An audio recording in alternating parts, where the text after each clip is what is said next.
Welcome back. The tragedy at Sandy Hook Elementary School in Newtown, it ignited the nation. Politicians, gun activists, parents, and the general population across the country certainly stated their positions. There were calls for tougher federal gun control laws. There were also calls for even arming school guards, the nurse, the lunch lady here at schools, and people around the country demanded the right to even carry their weapons openly in public.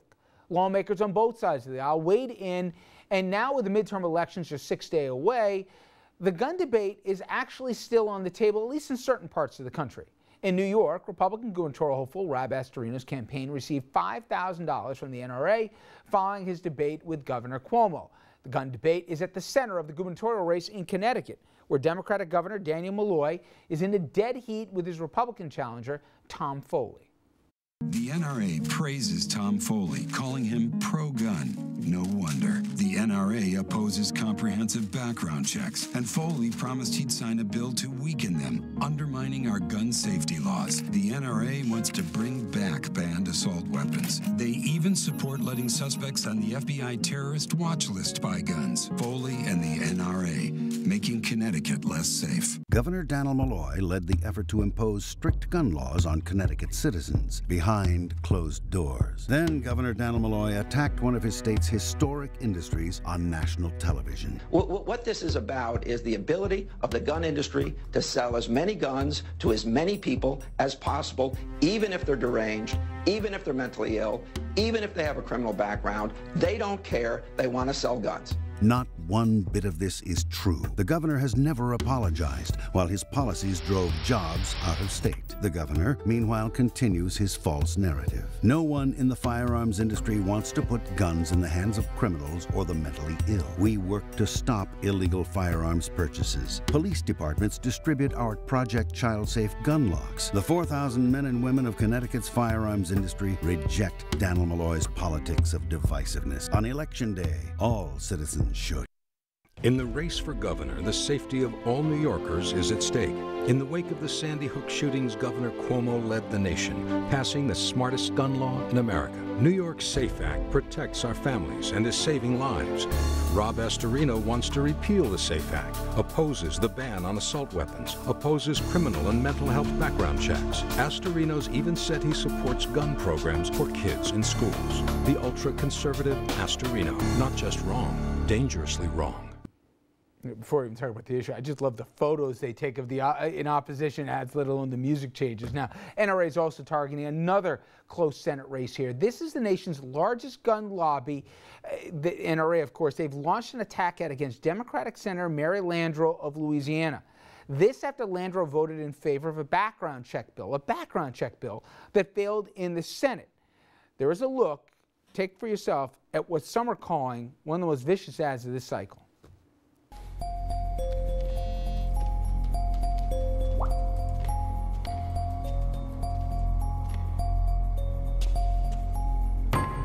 It happens like that. The police can't get there in time. How you defend yourself is up to you. It's your choice. But Mary Landrieu voted to take away your gun rights. Vote like your safety depends on it. Defend your freedom. Defeat Mary Landrieu.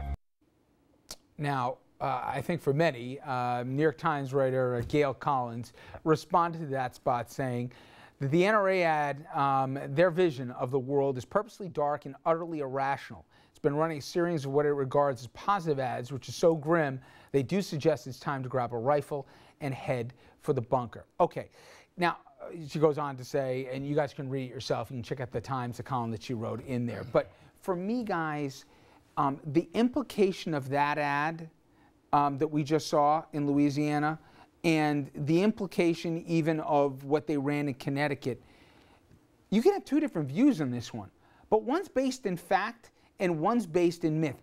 The idea that the woman couldn't get a gun in Louisiana is false. They tried to have a background check and it didn't even pass. Secondly, in Connecticut, the idea of what Malloy was saying is true. If you don't have background checks, people with convicted felons, people that are documented, that are on lists here, including people with schizophrenia, etc., can get guns. 90% of the American public agrees with those positions, and even 70% of the NRA does. So politically, and that's what we're using in this context here, not the debate about good or bad, For the life of me, I don't understand why Democrats have ran away from something. Force the other person to say, are you for or against a background check? Richard, they can't win when it comes to gun. Okay, that ad in Louisiana is very effective against Senator Landrieu. Very effective. The Republicans in Louisiana, they've also run an ad because she's trying to pull out black vote. She's in the fight of her life. She's won. You know, they have a black Republican telling the black community she's not a very effective ad. She's not your friend. That may sway the vote 2 or 3%. That may be enough to end her career. Everything you say is right, Dominic, but here's where I disagree.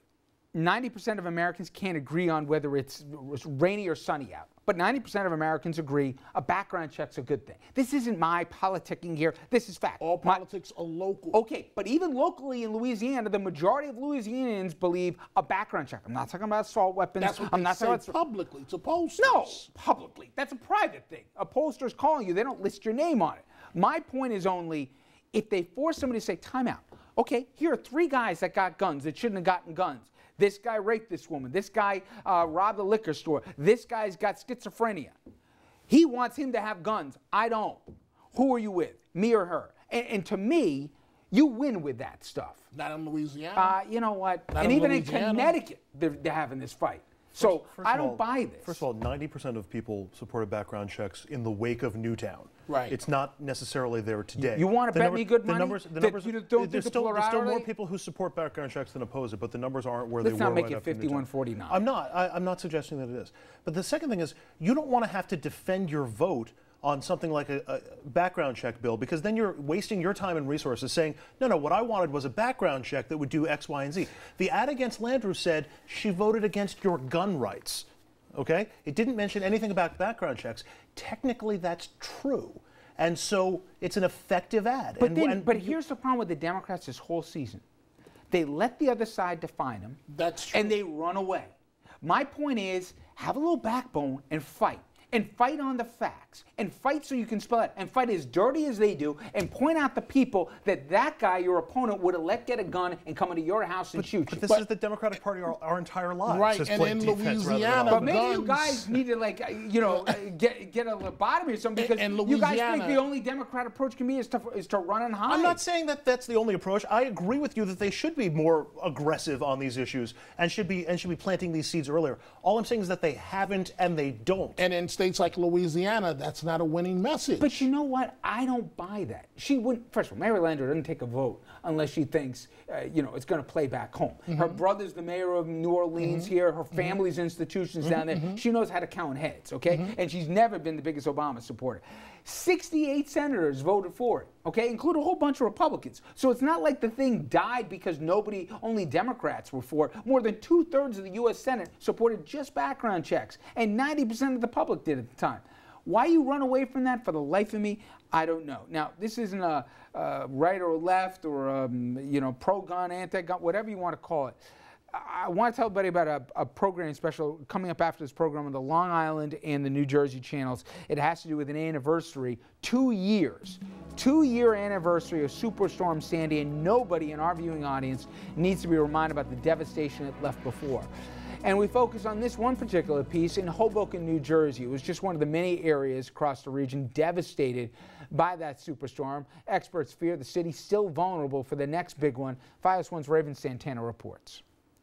It's been 2 years since Superstorm Sandy touched down in New Jersey. Who could forget these infamous images of the devastation here in Hoboken after the violent storm left more than 50,000 residents homeless? About 2 weeks, no electricity, no hot water, no phone. Residents watch as water from the Hudson River's banks spilled over from several sides. Rainwater turned streets into rivers. The PATH station was entirely flooded and lives were ravaged as some 80% of the city was put underwater. And if you take a look around, shops and restaurants here are open for business. You would barely even know that something that catastrophic even happened here until you speak to those who experienced the devastation firsthand. Top of the door, wow. Halfway down the door there. So this is all our refrigeration. So all the product that was in here was destroyed. So Chris Viola is the chief operating officer of the taco truck located on Newark Street. When Sandy hit, the city sustained over $200 million in private property damage and $25 million in public property damage. 2 years later, he says he is still struggling from Sandy's financial strain. There was about 3 months there when the PATH train was down. Our foot traffic in front of the restaurant was down about 60%. It was probably not until January, even into February of 2013, that we actually started to see our regular guests coming back as they were rebuilding their apartments, rebuilding their houses, and commuting through the PATH train again. In Hoboken, Raven Santana, FiOS 1 News.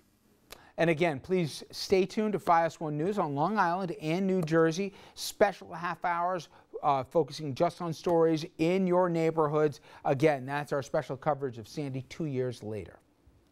All right, everyone, we're going to take a quick commercial break. I'm going to say goodbye to my two guys here, but when we come back, we'll bring on our legal panel. Teenagers tried and imprisoned as adults. Top judge in New York says it's time for that to change.